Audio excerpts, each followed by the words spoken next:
speaking from my heart. Lahat ng sasabihin ko ngayon ay galing sa puso ko. Today I will take accountability for everything. Nagkamali ako, and I want to say sorry for everything that I have done. It all started last June of 2024. I was in a very dark place. I was lonely. And I was getting attention from Anthony. The kind of attention that I needed. When I sensed that there was this brewing attraction between Anthony and I, nadala ako sa emotions ko. And I knew that was wrong. I came clean right away. I told my ex everything, and I admitted things to him, and then we broke up. It wasn't easy. It was very hard for me, too. I announced the breakup. The reason why I became so emotional during the interview, because I was holding back a truth. Yun yung totoo.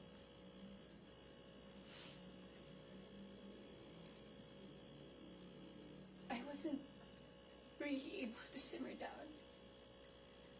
I wasn't able to reflect on what had happened. I was working every day for days straight, weeks straight, months straight.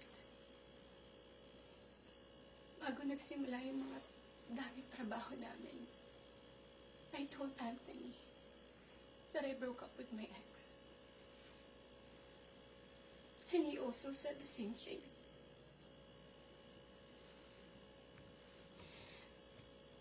Mind you, I was in a very lonely place. I was so lonely. And I was so vulnerable at that time. Like everybody, nakaka-break lang. You would be so vulnerable. I was working every day. At sa lahat ng trabaho na yun, kasama ko si Anthony. Aaminin ko, sa araw-araw ng pagtatrabaho namin, nahulog din yung loob ko. He would be very sweet to me. He would be such a gentleman to me. He would say things to me. He would tease me on the set in front of other people. He would tell all the people who were close to me that he was single. So, I was confident to act a certain way around him on the set. Because in the eyes of the people there, we were both single.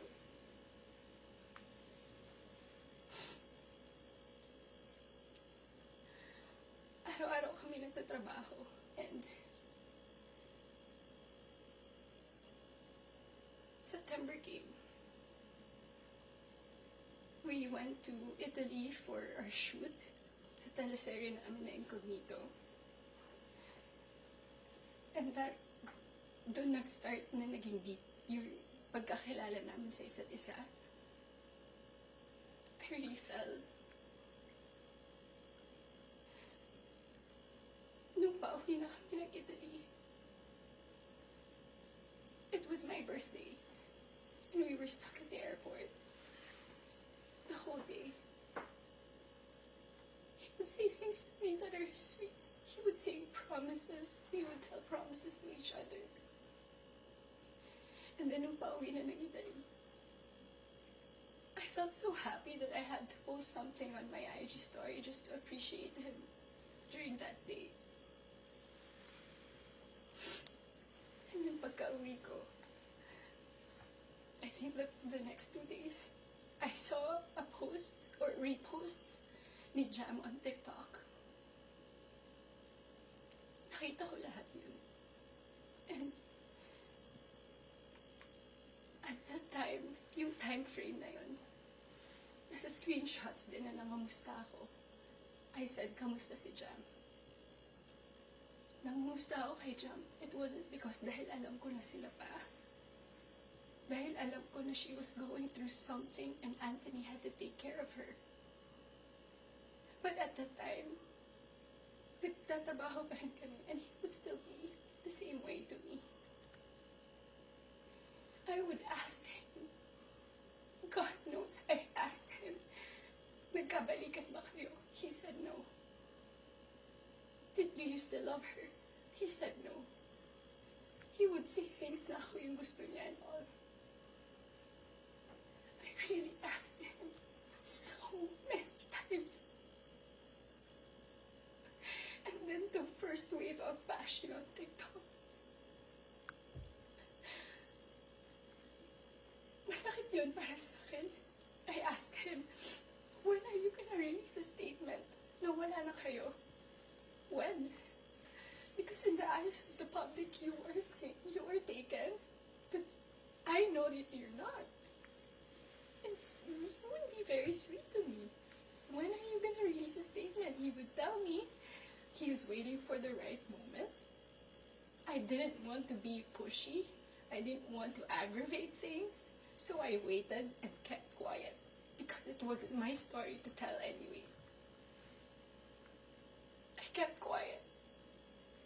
October passed. We were working still every day. And then Halloween. It was the very first night we went out na medyo sweet kami sa isa't isa. The next day, Cham posted on her Instagram story. There were no names mentioned. There were no names. But people were insinuating that it was Anthony and I. So the waves of bashing came again. I asked him again, when are you gonna release a statement? God knows how many times I begged for a statement. I begged him to fix this because I was so tired of getting bashed. He said, wait, he's waiting for the right moment. I waited. I still kept quiet. I really wanted to speak up. But it wasn't my story and I would look really pathetic. Days went by. The press con of Incognito happened. He released a statement. To me, it was too late. Because at that time, I was slowly distancing myself from him romantically. The infatuation and the attraction died. But thank you for the statement. I thought everything was in the clear. I thought everything was gonna be okay. Ilang days nung lumipas. Screenshots. When I read it, it was 10 p.m. on a Tuesday night. When I read it, I was gutted. I was shocked. I'm truly, truly embarrassed. Dahil nakita ng tao lahat yun without my consent. Against my will. I read the screenshots over and over and over again. Ang pinaka-na-shock ako dun, I read it. It was the perfect narrative. That there was this other woman. That there was this apologetic boyfriend. And the avoidant boyfriend towards the other woman. And the scorned woman. That's the narrative. That's her side of the story. And there's nothing wrong with that. But this is my side. This is my side. And I've been reading those screenshots. Doon ko napagtagpi-tagpi lahat. Na kaya pala hindi siya makapag-release ng statement. Dahil sila pa pala this whole entire time. I didn't know. I was in the dark. I didn't know had no idea. God knows, ilang beses ako nagtanong. Ilang beses ako nanghingi ng statement. Doon ko rin na-realize, bakit ganun yung reactions ni Jam. Now, I get her. I get her pain. I get her wrath. I get her anger. Kaya pala ganun. Because she was clueless about everything. I was clueless about everything. We both believed kung anong mga nasabi sa akin. Maybe iba yung sinabi sa kanya. And I can attest that iba yung sinasabi sa akin. That's my side of the story. I have so many things to say.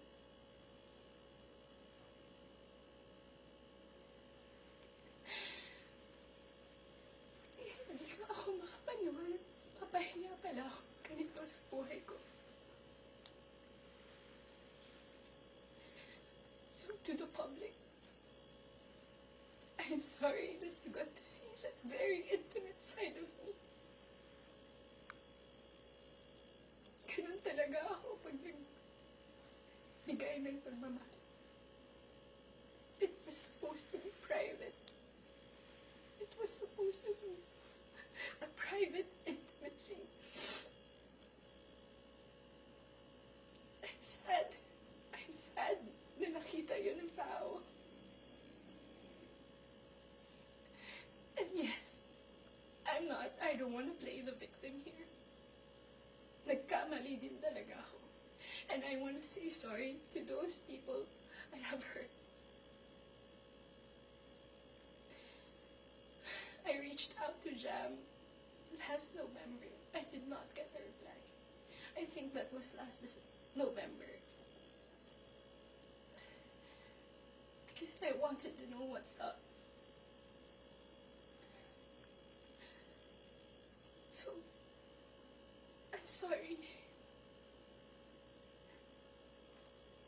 Most especially, I'm very sorry and truly sorry to those people who supported me for 10 years. Alam nila lahat na ginapang ko yung career ko. Mapunta lang sa kung saan ko gusto. Ginawa ko lahat. Pinaghirapan ko lahat sa tulong nila. Nagagawa ko yung mga gusto. I don't know where I'm gonna go. I don't know saan ako papunta. Yung dignidad ko, hindi ko na mahanap. Whenever I go out, whenever I walk, I feel like I'm a naked woman walking. Hindi ko alam anong gagawin ko. I'm so embarrassed. And I'm sorry that you get to see that.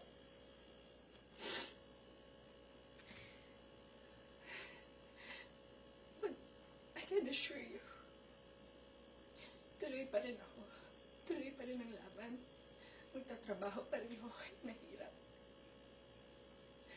Hindi pa rin namamatay yung apoy sa puso ko.